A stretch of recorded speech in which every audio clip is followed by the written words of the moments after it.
Hello, Laura. It's Dr. Cortuccio. As you can tell, I'm reviewing your learning contract. I think it would have been helpful had you attended one of the Zoom meetings so that some of these areas could have been clarified.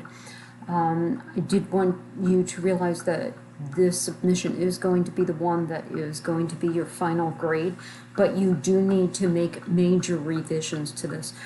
Please note that the focus on your practicum is not patient care. The focus of your practicum is going to be your project, which you have listed up here as that you're going to create an outpatient educational pamphlet on type 2 diabetes management. So that should be the focus of each of your outcomes. So essentially, you are correct in using the nursing process. The first thing, that you're going to be doing is assessing patient diabetes management. That does work. You will not use, to begin with, you need to assess, and I've written in the activities that you should do that will correlate with this outcome. Evaluate the current literature, the teaching tools that are available there for the patients, and then you'll summarize them. Another thing that you should do is observe your preceptor interacting with 3 of these patients and consider some of the areas regarding care management, whatever it may be, and then you'll provide a summary of it. Next thing that you're going to do, you will evaluate some of the barriers related to diabetes care. You're not going to be locating patients who are experiencing financial difficulty. You are not providing patient care. You're focusing on the educational tool that you want to create. So I've provided you with some activities here. Research the 3 scholarly articles noting the barriers, and then your evidences will need to reflect the revisions here. If you're researching 3 scholarly articles, then provide an annotated bib for these, which lists the article and then provides a summary of the finding. Then you might at this point create a patient survey noting barriers to care. If you decide to do this, to keep this in here, then you would have to obtain permission from management to distribute any type of surveys or interact with patients. So that would be a step prior to this. And you would need to create a survey so that it's the same information, probably information that you gleaned from researching the scholarly articles as well as observing your preceptor with the patients.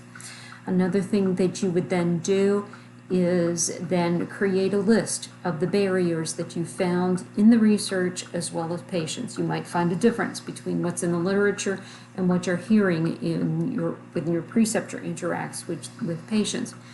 You could interview some of the nurses at this clinic to find out the barriers, but once again, if you're interviewing anyone, you have to have permission from management and create a survey.